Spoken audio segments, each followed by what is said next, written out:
옛부터 좋은 기운은 더욱 키우고 악한 기운은 물리친다는 의미로 사용되어 온 부적. 오늘날에도 부적은 종이 이외에도 액세서리, 인테리어 등 다양한 모습을 하고 있는데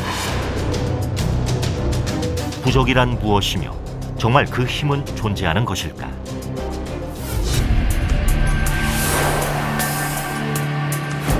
부적이라는 거에 대해서 딱히 정의를 내릴 수는 없는 것 같아요. 그런데 뭐 기원전으로 올라가고 뭐 이걸 다 떠나서도 원시 시대 때 나무 껍질이라든가 가죽이라든가 또 어떤 바위에 어떤 그 호신적인 어떤 그런 행위적인 그림이 될 수도 있고 글이 될 수도 있고 형용 문자가 될 수도 있듯이 그런 거를 새겨놓고 자신을 보호하고 내 가족을 보호하고 어떤 이런 의미예요. 그런데다가 마음 안정, 험한 데나 이렇게 어두운 데를 걸어가도 이렇게 몽둥이 하나 들고 있는 그 기분이라는 게 굉장히 든든함을 주니까 어떤 그런 자기 마음의 위안, 어떤 그런 큰 효과도 분명히 있고요. 여러 가지 효과가 있지만 제일 그 중에서 큰 거는 음한 기운을 몰아낸다는 게 가장 큰 기운인 것 같습니다. 뭐 크게는 좋은 복이 들어와라, 행운 부적 같은 거, 뭐 나쁜 일이 좀 해결되라, 또 이런 부분도 있고, 뭐 잡신, 잡기, 악기 물러나라, 뭐 퇴치 부적도 있고, 그렇게 하다 보니 뭐 이름도 많죠. 또 뭐 어떤 남녀간에 짝이 없는 사람 짝이 생기라는 부적, 또 뭐 애인이 생겼는데 이제 자기 거에 애인이 생겼는데 애인 떨어져라, 뭐 그런 애정 부적, 그런 종류들은 그러니까 집안이 편안하라고 집안 어때 가택운 같은 거, 가택 안정 같은 거, 이런 부적도 있고 굉장히 많아요. 아이를 잘 낳을 때 뭐 순산 부적도 있고, 뭐 장사를 잘 되게 해주는 어떤 그런 뭐 행운 부적, 또 내가 산 어떤 그 문서에 대한 매매 부적 같은 것도 많고, 그러니까 인간이 염원하고 바라고 또 어떤 기대하고 자기의 또 어떤 약한 점, 불안하다든가 뭐 또 초조 불안, 그 다음에 또 자꾸 우울하다든가 이런 거 할 적엔 심신 안정부 같은 것도 있죠. 다양한 모습과 의미를 지닌 부적. 그렇다면 부적이 효과를 갖기 위해선 꼭 영매사가 직접 그려야 하는 걸까? 또 자기 자신이 자기를 위해서 어떤 그 수호적인 그런 의미로 뭐 그걸 갖고 있음으로써 심신의 안정이라도 취한다면 그건 뭐 탓을 할 수는 없죠.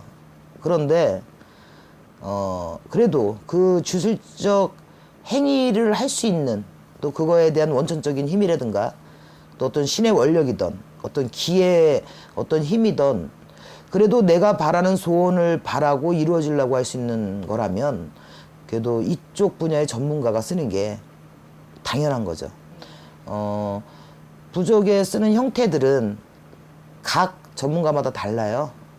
그러니까 이런 쪽에 종사하시는 분이라든가 뭐 스님이라든가 다 이런 거에 어쨌든 간에 전문적으로 이렇게 할 수 있는 힘을 가지신 분들이 각자마다 다르게 쓰는데 뭐 상형 문자식으로 쓰는 사람도 있고 또 어떤 형형, 그림, 그 다음에 또 사람의 어떤 그런 형태, 그게 이제 부족마다도 뜻에 따라서도 다르지만 쓰는 사람의 어떤 그런 개인적인 어떤 그런 주술행위도 다른 것 같아요.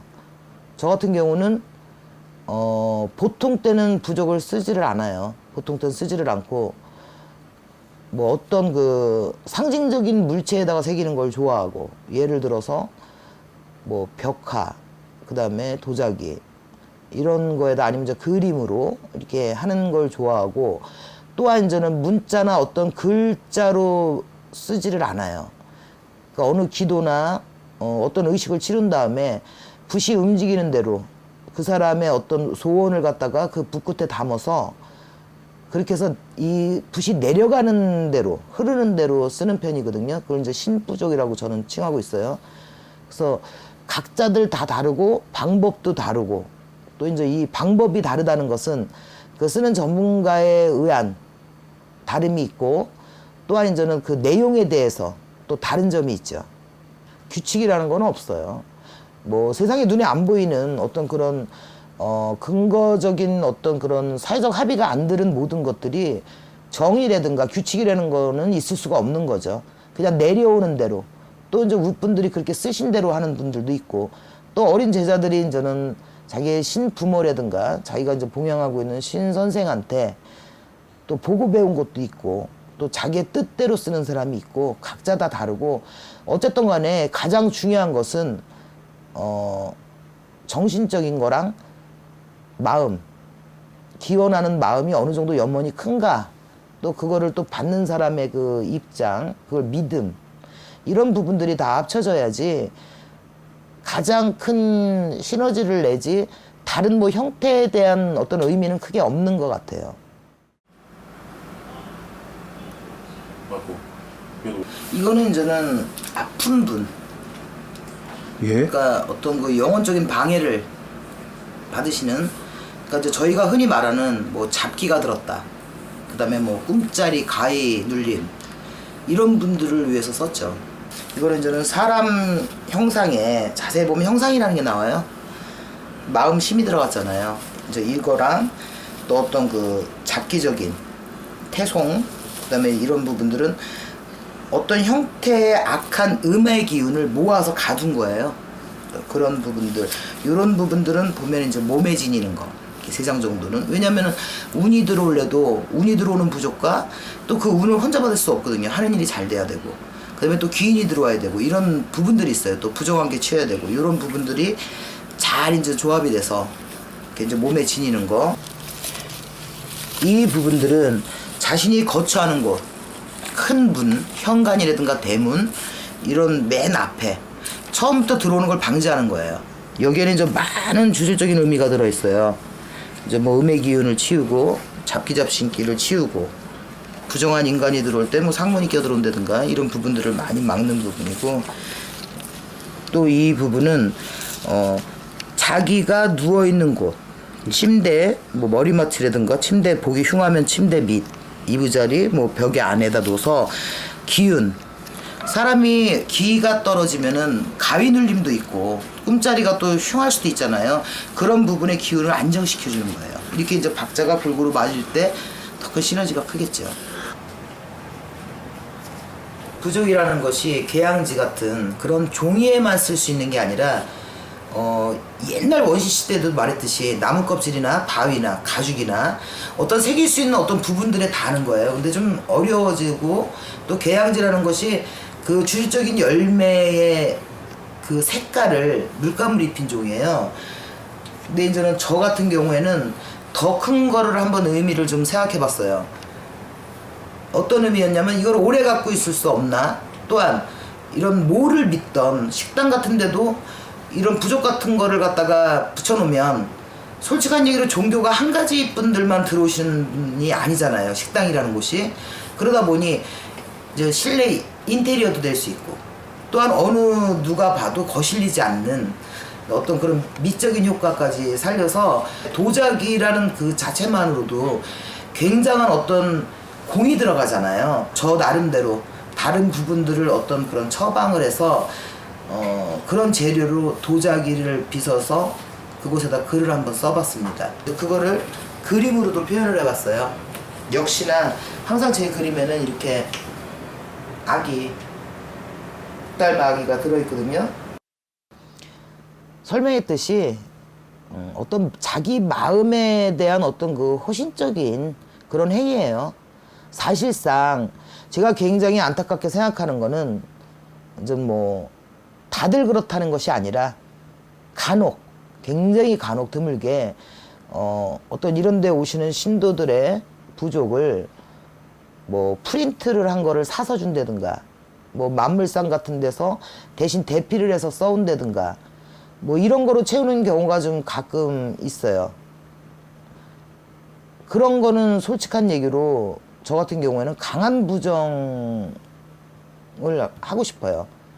왜냐하면 의뢰하는 사람이나 의뢰를 받는 자나 서로가 그 마음의 상태를 알아야 되고, 또 서로의 기운이 맞아야 되고, 또 쓰는 사람은 점 하나를 찍던 선을 하나를 그어도 자기만의 어떤 그 심통력이라고 그러죠. 그 원력이 분명히 담아져 있어야 된다고 생각을 해요.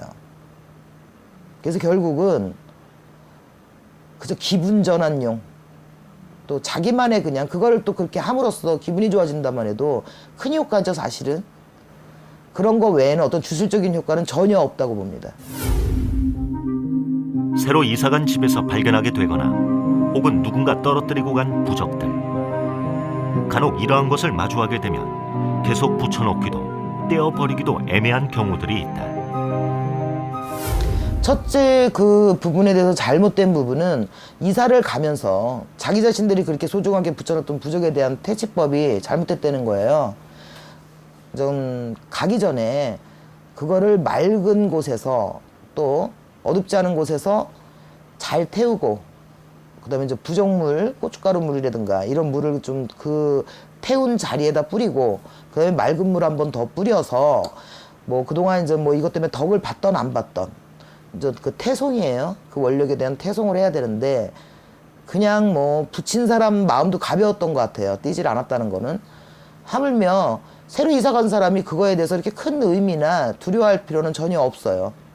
이미 그 사람 한도에서 쓴 부적이고 그 사람이 살던 그 집과 그 식구들에 대한 어떤 기운에 대한 거니까 필요 없고, 대신 조금 더 예를 갖추고 이런 거를 조금 이렇게 신앙적으로 갖고 있는 분이라면 다 띄어서 좀 태우고 소각을 시킨 다음에 부적물도 뿌리고 뭐 맑은 물도 뿌리고, 대신 뭐 그런 게 너무 번거롭다면 적어도 소각은 시키시는 게 그래도 자기 자신의 어떤 그 마음적인 거에서도 편안할 수 있죠. 그러니까 마음대로 손대도 돼요. 그리는 이와 부적을 지니게 될 이에 간절한 염원이 합쳐질 때 가장 큰 효과를 지닐 수 있다는 부적. 그렇다면 주의해야 할 점은 무엇일까? 처음부터 부적을 갖지를 말던가 써달라고 부탁을 하지 말던가, 이왕지사 자기가 그 부족이라는 거를 필요로 원했고 또 이것이 필요하다고 현실적인 거를 느껴서 썼다면, 그리고 그 의뢰를 했다면 소중하게 여겨야 되는 건 일단 당연한 거예요. 그건 기본이에요. 예를 들어서 그 믿음이라는 게 물을, 이게 명약이라고 마실 때의 또 효과라는 게 그 플라시보 효과라는 게 있잖아요. 그러니까 그 부족을 가짐으로써도 자기가 경건한 마음, 믿는 마음, 또 이것만으로는 그 긍정적인 기운, 이런 걸 갖고 있으면 효과는 더 상승적이죠. 복권이라는 것도 우리가 이게 꼭 당첨된다라는 그런 의미로 사는 게 아니라 당첨됐으면이라는 어떤 마음의 기대나 발언적인 걸로 사거든요. 그거보다는 더 효과가 있겠죠.